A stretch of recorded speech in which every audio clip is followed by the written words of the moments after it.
In the evolution of cities, we've come a long ways very fast.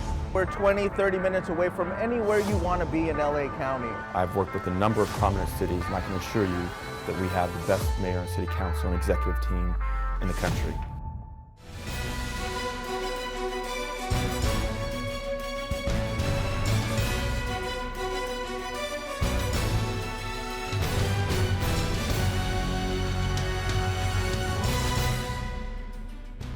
The truly great Peter King, a legend in our business. No, really, a legend in our business. It's so great to have you, Peter. Sam, I'm so happy to be in the test kitchen. Yeah, This is the Hall of Farmer thing. The Hall of Farmer. The Hall of Farmer test kitchen. Yes, it is really a cool place. I know. Yeah. Should we make dinner here tonight? I mean, it really is beautiful. No, I have reservations somewhere in Venice. I'm really falling in love with Los Angeles. Okay, I'll tell you though, the two best signs that I have seen while in Los Angeles. Yeah. One, the exit for the Museum of Tolerance. I really like that. I wonder what happens at the Museum of Tolerance. Oh, everything's okay. Everything is fine. But the other one that I really like, the Museum of Unicorns. The Museum of Unicorns. It's about 2 blocks, or I'm sorry, the Unicorn Museum. The Unicorn Museum. Next to the dispensary. It is 2 blocks from the convention center. And so I parked my car, at the media center. I parked my car there one day, and I get out and I look up, and it's the Unicorn Museum. And I said, how LA is this? Fantastic. The Unicorn Museum. Yeah. In fact, isn't a unicorn because they're on every corner now. Yeah. Yeah. Yeah, they're especially here. Yeah. Yeah. That is so. But you know what? This has really been this is a fantastic city to have the Super Bowl. It's not good, it's fantastic. Why? Because there's so much to do.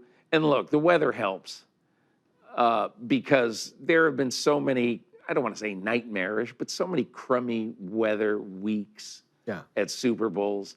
And this look, Sam, in my opinion, I'm going to write this in my column this week if the Rams win.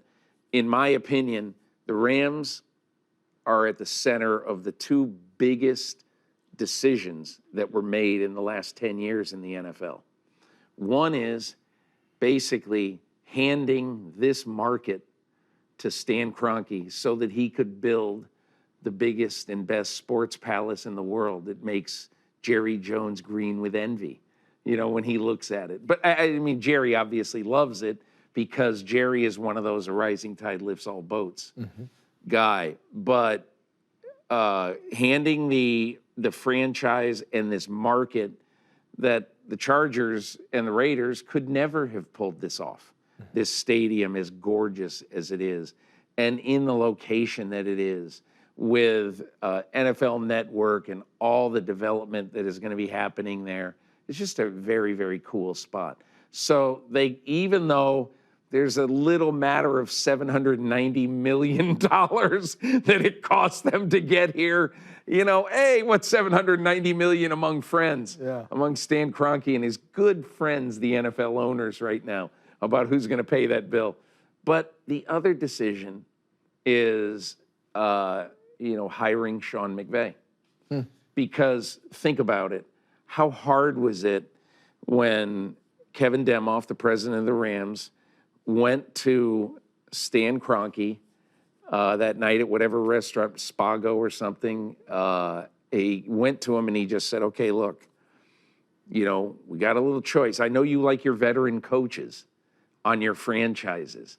I know you like the experienced guys, but I got a 30-year-old guy who we think is really going to be good. But I should tell you that if you really want Sean Payton, I think we'd have a chance to make a trade for him with the Saints. And luckily for Demoff, for Les Snead, and really for this franchise in this city, they got this young, energetic ball of fire, this Energizer bunny of NFL head coaches. And, 2 Super Bowls in 5 years. I think everybody who questioned the signing and the hiring of Sean McVay, can have some regrets about questioning that decision. If you look at a third decision on that list, Yeah. would it be Matthew Stafford? Well, not in NFL. For the Rams, yes. But I'm talking about those two decisions in the last 10 And a years seismic in the effect NFL. on. I think those are two gigantic decisions. The McVay decision has tributaries because look at all the coaches that he has developed. You know, a branch of his tree he's coaching against in the Super Bowl. Yeah. And so, I mean, there's a lot that comes from just the simple hiring, not just making the Rams good, but the fact that for better or for worse, and obviously the people who say that, who wouldn't, there aren't enough black and minority coaches in the NFL because everybody is flocking to the McVay guys and the Kyle Shanahan guys. So far, they've all been white. But he has had a huge, huge impact on the NFL. Now, the Stafford move, that was bold. It was smart. And the reason why I really like that move, Sam, is that what was Sean McVay going to do this year? Was he going to go through the motions of loving Jared Goff? It was clear that he found major faults with Jared Goff. So why continue it just because it's tremendously hard, to not continue it, which is what they chose to do. And that's one of the things that I really like about this Rams. I like about the Rams ethos. They've got a problem, they're going to fix it. And they fixed that problem with a revolutionary, almost like a sign and trade deal. It was almost like a mega NBA thing. But they fixed it, even though obviously, 2 years from now, when they don't pick until 73rd in the draft or whatever it is, they're probably going to say, man, it'd be nice to have some high picks. But here's the one thing, this, and one of the things that I think that people who criticize the Rams for how they built their team, since the day Sean McVay took over, they have the second most draft choices in the NFL. It's just that none of them are in the first round. But when you look at some of the players, the perfect example, Nick Scott, the safety. It took a bunch of injuries for him to come in, but he has been one of the highest rated Pro Football Focus guys, period, in the last month or so. He's just playing fantastic. Nick Scott's hit on Deebo Samuel changed that game. It changed the game, yeah. Can you think of a situation where one game has mattered more to a franchise than this game to the Rams? This has set up the Hollywood script. Yeah. They come back, play the championship game, play the Super Bowl in their own stadium. First year they've had fans in that stadium. In a city that needs a team to be a winner to really fall in love with it. It's a great point. I honestly think that when we look back on this season, whether they win or lose the Super Bowl, everybody will know that these Rams are not kidding around. They're a threat for the next few years. And they're a threat for as long as Stafford plays, I think. And so I agree that if the Rams were to win and take on this mantle as the next championship franchise in LA at a time, really, other than the Dodgers, it's pretty needed, in this city, because everybody knows that LA wants winners. Everybody wants winners, but LA almost like needs winners for them to fall in love with a franchise. And Sam, we were at the NFC Championship game. What I found so interesting about that game, and I don't think it's a bad thing. Everybody says, oh my God, half the crowd was Niner fans, and it's a terrible thing. There was more energy in that stadium than a game I've been to in years. Because most of the time, it's a cadre of fans, a stadium full of fans cheering for one team. And when that team is on offense, it's, everybody quiet. There was a competition between the Rams fans and the Niners fans at that game. Who can be the loudest? I honestly felt that's what was going on at this weird stadium experience. It was never quiet. And it was I just found that to be cool. I like that. And I wouldn't, if I were the Rams, of course I'd want 90% of the fans in the stadium to cheer for us. Of course you would. But I don't think it's terrible to have a boatload of fans from the other team coming. And one other thing, if I'm the Chamber of Commerce, I don't mind that either, because I'm in the airport Westin the morning of the game, and there were 9,000 fans in that lobby.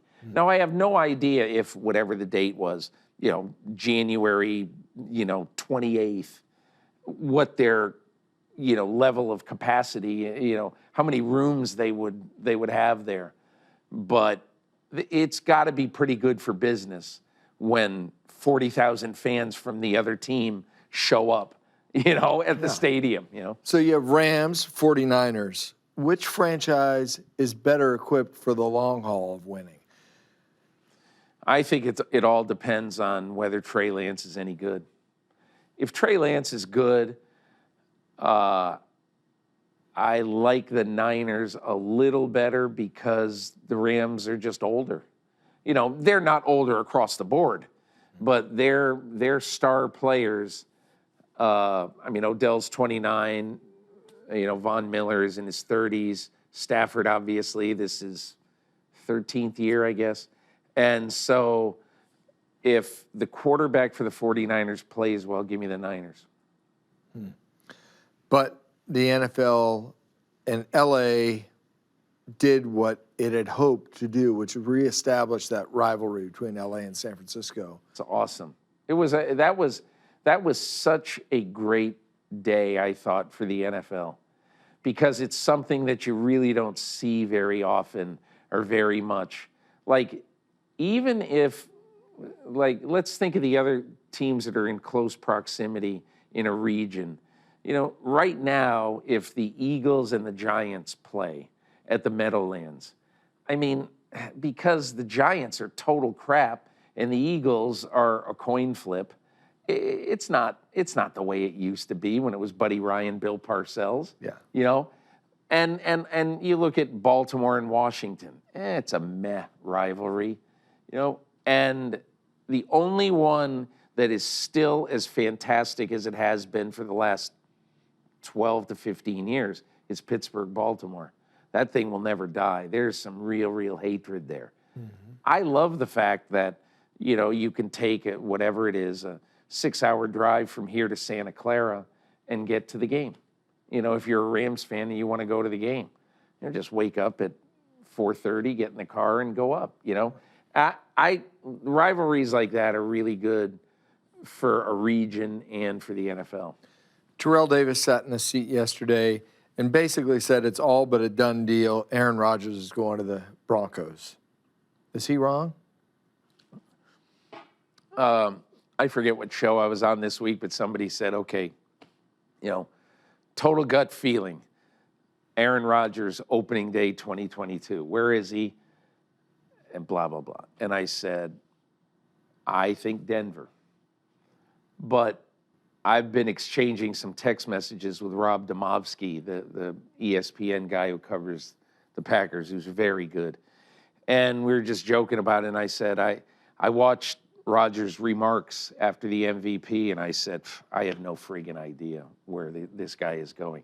And Sam, I think there's one thing that I wish people would sort of understand about this. I know that Aaron Rodgers is a polarizing figure, but I absolutely, totally applaud Aaron Rodgers for how he handled two things this year. I sat with him on, I think, August 8th, and he basically said, Peter, you're not going to have any idea what I'm going to do at the end of this year. I'm not going to talk about it. I'm obviously, you can't help think about it, but I'm not going to talk about it. It's not going to be a part of the team. The first day I was here, and Matt LaFleur asked me to break down the team after practice. And I I just said, guys, and he said, I knew what everybody is thinking. Here's Wait this a minute, here a second. You broke down the team? Aaron Rodgers did. Oh, okay. I'm sorry. I'm sorry. Wait. Well, No. I'm sorry. I misspoke. No. Aaron Rodgers broke down the team. Yes. And he knew that everybody was sort of looking at him, how he's really ticked off coming back and all that. And he goes, guys, this is going to be a fantastic year. I'm so excited about it. I am going to be where my feet are all season. No distractions, no anything. Let's everybody on this team focus on every day. Blah, blah, blah. It's what a coach would say to his team. LaFleur was euphoric when he heard what he said because, Aaron Rodgers is iconoclast and he just, who knows what the hell is going to come out of his mouth. Yeah. But I applaud that. And the other thing I applaud is that he doesn't have a bunch of people out there like, agents, friends in the media, all that stuff, sort of laying the groundwork for what might happen. It's just been a total iron curtain of idea/news blackout for him, which is exactly the way he should have handled it. And you can think whatever you want about the vaccine. He missed a game. Should he be the MVP when that happens? All those are fair arguments. But as far as the player he was this year, the teammate he was this year, I thought he was great. The reason I think Denver is that it just makes too much sense. I wrote about it in late December that it's shaping up to make a lot of sense if Nathaniel Hackett were to get the Denver job. I had no idea at the time. Wow. Absolutely no idea. But he loves Nathaniel Hackett. Mm-hmm. And the Broncos are the only team that can do the three things that the Packers would want in a trade. One, they would be willing, I believe, to give him 3 ones and a player who matters. Let's just invent the player. I invented him in my column. I said Jerry Jeudy. Good young wide receiver. And then the Packers could build around a receiving core either if they signed Devontae Adams or just have Jerry Jeudy coming in. But the other two things... The Broncos wind up with Devontae then? It might be too rich for their blood, but obviously Aaron would want that. And it could happen because they've got cap room. That was the other thing. They got cap room. And then I think the experience of the Denver Broncos in the 6 post-Peyton years has been like debilitating for that franchise. This is the worst 6-year run, 5-6-year run that they've had in a half century. And so they've got to put a stop to it. And they also, Sam, are competing in a division with 2 great quarterbacks and a really good one in Derek Carr. Herbert, Mahomes. If you don't have a quarterback, it's like you're going to the rock fight with peas in your pocket.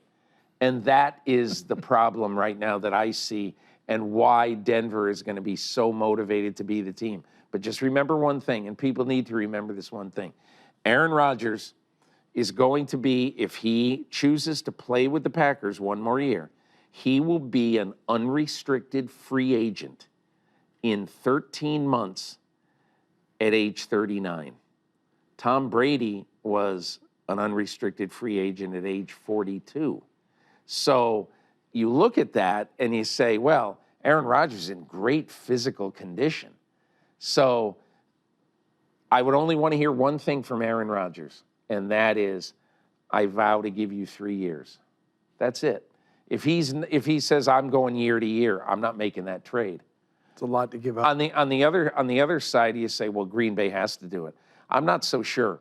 I talked to an NFL coach this week, and I just said, what would you do if you were Brian Gutekunst, the GM of the Packers? And he said, I would not take any offer for Aaron Rodgers because you know that going into this year in a pretty weakened NFC, compared to the AFC, the depth of quarterback in the AFC, you know that you would have as good a chance as anybody in a lousy division and in a conference that's not nearly as good as the other one. You'd have a great chance for the last time that you have Aaron Rodgers to, to go to a Super Bowl. And you know that you're not going to have that chance with Jordan Love. It wouldn't matter how many draft choices. And I said, I had not thought of it in that way, but your whole thought about playing for today, playing for this one more year, I love that. Are we chasing ghosts on Tom Brady, or is he really? I think people are chasing ghosts on Tom Brady. Not to say he won't play again. You know, when I was working for SI, I forget what year it was, but I think Brady was 34 years old, and that was the year that he said to me, I want to play till I'm 45, and I think I can do it. And he didn't play till he's 45. Technically, maybe you could say that. He turns 45 in August. But anyway, he played a long time. But it's a great example of how in life you can't, it's silly to think 10 years ahead about making anything an absolute, you know. But I respect Rob Gronkowski saying he's going to play again. I don't have any idea, Sam. It also goes to one of the other things that I think you and I probably would both really agree with. A lot of times, Tim Layden wrote about this at NBC last week. I thought it was beautiful, and it was a great point. Everybody thinks, hey, you know Tom Brady. What's he going to do? Will he come back? I don't know Tom Brady. I talk to Tom Brady 4 or 5 times a year. Mm-hmm. Does that qualify as knowing somebody? Right. I mean, I know him. I mean, but I don't know Tom Brady, and I certainly don't know his innermost thoughts. Mm-hmm. But I do think that if he does come back, you know what it says to me? It says to me he might have been tired of being the adult in the room in Tampa. And maybe that was part of why he left. If you see him sign with Team X and play somewhere other than Tampa, that to me will be a pretty big clue that he might have had some problems with the way things are run in Tampa. Is there a way to give the Rooney Rule teeth? I think that Tony Dungy has, I think, what is a pretty good idea. I've always favored no hirings of head coaches until after the Super Bowl. I think that's the only thing that makes sense. This year, Sam, Leslie Frazier is the defensive coordinator of the Buffalo Bills.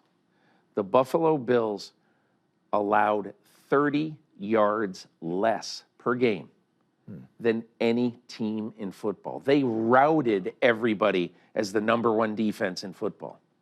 So Leslie Frazier, his team is getting ready to play in the divisional playoff game at Kansas City, biggest game of the year. And a huge game. How are we going to defend Mahomes? Blah, blah, blah. So that week, on Friday afternoon, 2 or 3 in the afternoon, Leslie Frazier got on a multi-hour Zoom call to do an interview for the job with the Chicago Bears. That's the job that Leslie Frazier's always wanted. So of course he's going to take that interview.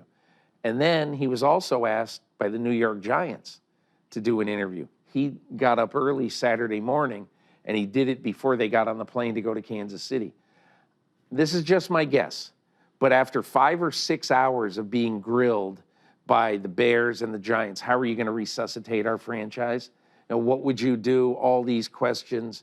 I mean, here's a guy, it's not his fault. It's the way that the rules are written in the league, which are so stupid.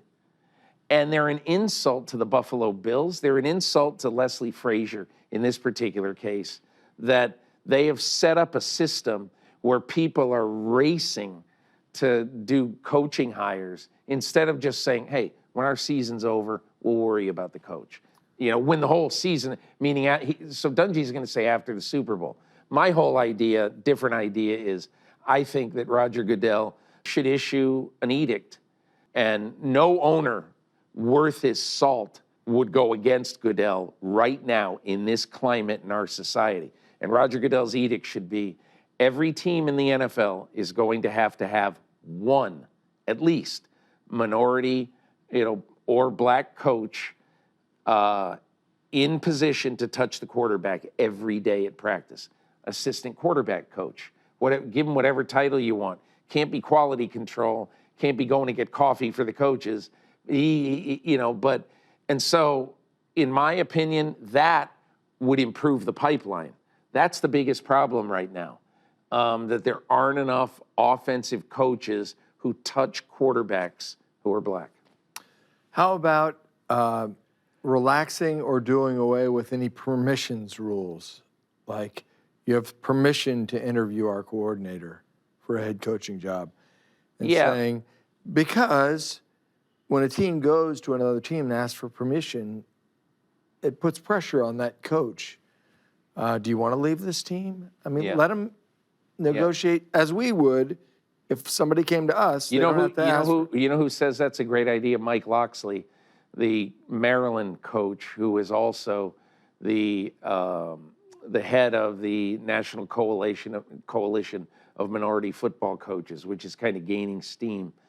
And he believes that the solution to the NFL is to allow free movement of assistant coaches, because then you don't have to worry about, for instance, like Andy Reid hasn't wanted to lose Mike Kafka, his quarterback coach, who now is the offensive coordinator of the Giants. He hasn't wanted to lose him, and so, he can say and honestly, I don't know the inside story, but if I'm Mike Kafka 2 years ago after they win the Super Bowl, I think he could have got a coordinator's job, and so, but he didn't leave. My whole point is there are things that can be done, but in the long range, looking at this, unless the minds of the owners change even a little bit, there's only so much that Troy Vincent and Roger Goodell can do. It really is. Unless, and I'm hearing a little bit about this now, that the NFL could say, as soon as this year, you hire a black head coach, you're going to get a compensatory pick either in the first or second round. There's some discussion about that right now, but to me, that's a Band-Aid.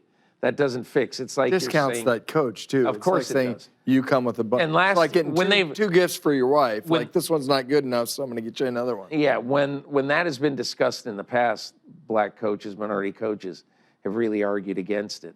But Sam, desperate times require desperate measures. I think the NFL feels like desperados on this issue. Pete, last thing before I let you go, is this what you thought an LA Super Bowl would look like? It really is. Fun places to eat, a lot of enthusiasm in the community about the game.